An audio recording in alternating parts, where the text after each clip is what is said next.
période médiévale. Donc je suis Lise Sossu, je suis aspirante FNRS et je fais ma thèse donc, chez Laurent Verslip au Cran. Donc je vais essayer d'être brève pour vous présenter le sujet de ma thèse qui porte sur la métallurgie du cuivre à la période médiévale. Alors en fait, avant de définir ce sujet de thèse, il fallait faire deux constats dans la bibliographie, dans l'historiographie. Le premier, c'est que les objets en cuivre, en fait, au Moyen-Âge, donc les objets du quotidien qu'on utilise sur la table ou dans la cuisine, eh bien, ils vont progressivement en fait, rentrer dans la plupart des maisons médiévales. C'est-à-dire qu'en fait, on peut dire qu'avant le XIIIe siècle et au XIIIe siècle, les bassins, les cruches, les chandeliers vont être vraiment l'apanage des aristocrates et des églises. Et c'est seulement au XIVe siècle que ça va commencer à rentrer progressivement chez les bourgeois, les riches bourgeois. Et au XVe siècle, eh bien, ça va vraiment devenir très commun, comme le chaudron par exemple en métal que l'on pose sur la crémaillère pour cuire la soupe. Ça, c'est le premier constat. Deuxième constat, c'est que les artisans qui vont fabriquer ces objets, donc, ils vont devoir répondre à une demande qui va être de plus en plus forte. Et donc on va assister, si vous voulez, à une concentration de la production de masse, avec des grands centres de production comme Bouvignes et Dinan, qui sont très connus dans l'historiographie, hein, que vous connaissez sans doute au moins comme ville, c'est donc dans la vallée de la Meuse belge. Alors en fait, cette demande donc, qui est forte en produits, elle va l'être surtout dans les Flandres, donc la région que j'étudie, puisqu'elle est c'est vraiment une région qui est densément peuplée au Moyen-Âge. Et c'est pourtant donc pas là que sont produits la majorité de ces objets, qui sont donc dans les grands centres mosans que je viens de vous présenter. Les Flandres, elles sont plutôt réputées pour leur industrie textile, donc pas pour la métallurgie. Vous allez me dire pourquoi alors étudier la métallurgie du cuivre dans des villes qui ne sont absolument pas réputées pour ça. Eh bien en fait, parce qu'il existe des centres secondaires de production, des petits ateliers, qui sont aujourd'hui méconnus dans l'historiographie. Et en fait, les fouilles archéologiques nous permettent en fait, d'en connaître un petit peu davantage, puisque une fouille ancienne, qui a été exécutée en fait, il y a presque 30 ans à Douai, a permis au moins de révéler les déchets d'un de ces petits ateliers, qui est daté du XIIIe siècle. Et donc c'est vraiment, si vous voulez, cette fouille ancienne, c'est vraiment le point de départ de ma thèse, qui donc va se dérouler selon deux axes. Le premier, c'est la compréhension, le fonctionnement de la production de ces petits ateliers, et d'autre part, c'est vraiment la consommation de ces objets du quotidien entre le XIIIe et le XVe siècle. Alors, donc pour poursuivre mon étude, j'avais à ma disposition 4 sources pour 4 objectifs. Alors, vous voyez, ces objectifs, je ne sais pas si on voit très bien le contraste des couleurs dans le fond de la salle, mais ils sont vraiment liés entre eux, ils s'enchevêtrent, et c'est ce que j'ai voulu représenter donc, avec ces 4 créneaux. Alors, mes sources, quelles sont-elles? Elles sont d'abord archéologiques. C'est-à-dire que je vais avoir donc, cette fouille ancienne à Douai avec presque 5000 déchets en fait, du travail du cuivre à étudier. Et on ajoute à ça environ 200 objets en fait, de consommation qui ont été découverts par l'archéologie dans des contextes d'habitat, donc des contextes vraiment de consommation. J'ajoute à ces sources archéologiques les sources écrites qui sont vraiment nombreuses et variées à Douai. Donc, pour un peu vous expliquer en détail, j'ai dépouillé presque 20 000 actes en fait, de la pratique. J'en ai ressorti plus de 2000 pièces donc, justificatives pour mon travail, que ce soit des ventes, des contrats divers, des inventaires après décès, des testaments, des contrats de mariage, etc. D'autres sources encore comme les registres de bourgeois, ou des comptes de succession, notamment à Valenciennes, des comptes de la ville, des comptes aussi de communautés religieuses, tout ça qui vont me permettre en fait, de cerner, d'aller chercher en fait, des informations pour mes 4 objectifs que je vais présenter tout de suite.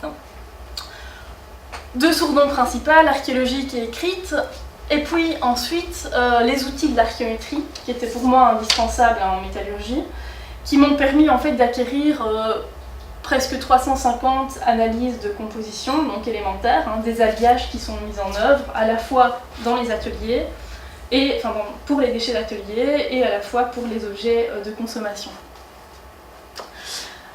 Et enfin, donc, il a fallu évidemment pratiquer, donc en maniant moi-même le marteau, donc ça c'est l'archéologie expérimentale.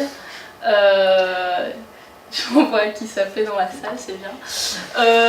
Donc avec la fabrication d'analogues. Donc 4 sources pour 4 objectifs, donc, qui étaient de caractériser les ateliers, les techniques et les matériaux, les produits et enfin les hommes. Alors pour les ateliers, en fait, il s'agissait de quantifier le nombre d'artisans du métal qu'il pouvait y avoir à Douai, de voir comment ils pouvaient se répartir dans la ville, s'ils se concentraient ou pas à des endroits différents.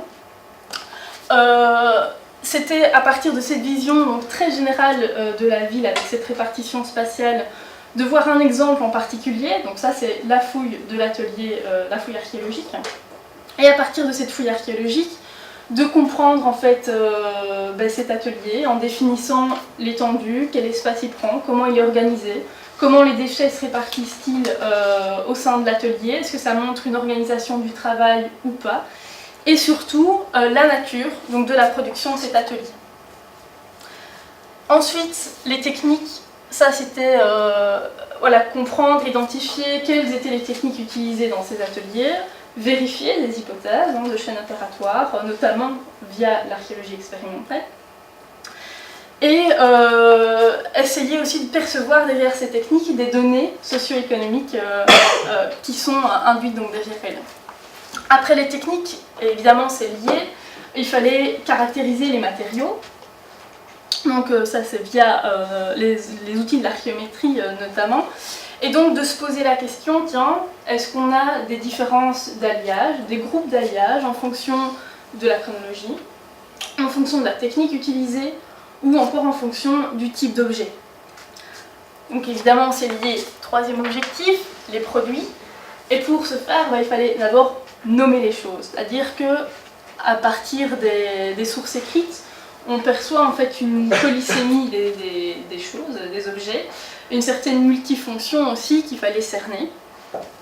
Et puis après ça, c'était de préciser en fait quelle était la diffusion de ces objets dans la société médiévale, donc à travers aussi, en fonction de la chronologie, mais aussi en fonction du contexte socio-économique dans lequel ces objets se retrouvent, notamment via les testaments.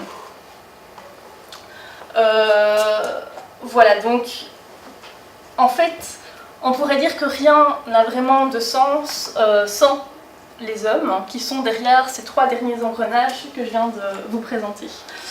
Donc, il fallait identifier ces hommes qui sont donc derrière ces 3 maillons.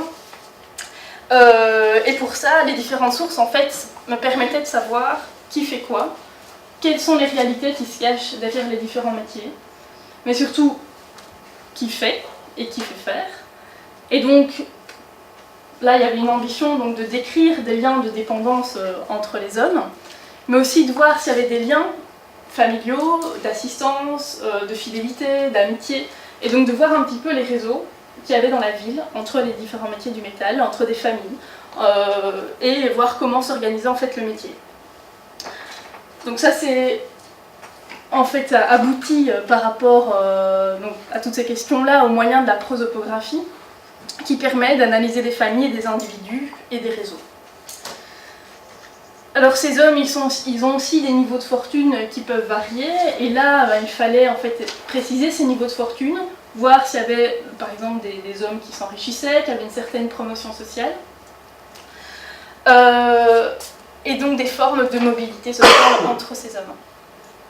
Alors voilà, donc ces 4 sources, 4 objectifs, pour aboutir à des conclusions qui restent ici très générales, c'est-à-dire l'identification d'un atelier à Douai qui fabrique en fait des productions très diversifiées, mais qui est tourné vers la réparation de ces objets. Contre toute attente, de nombreux chaudronniers dans la ville qui sont concentrés à différents endroits, avec des liens familiaux forts, notamment entre chaudronniers, donc ceux qui travaillent les alliages à base de cuivre, et les forgerons, avec certains hommes qui sont vraiment de riches propriétaires, de riches rentiers, et qui sans doute font faire plutôt qu'ils ne le font. La mise en évidence aussi d'un important marché de l'occasion pour ces objets, qui se reflètent vraiment beaucoup dans les sources écrites.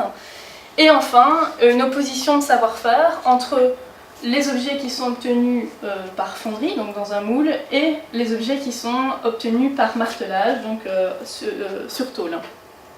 Une opposition donc, de savoir-faire, une opposition de coût aussi entre ces deux catégories d'objets, et différents matériaux pour différents types d'objets qui sont mis en œuvre dans les mêmes ateliers. Voilà, je vous remercie de votre attention.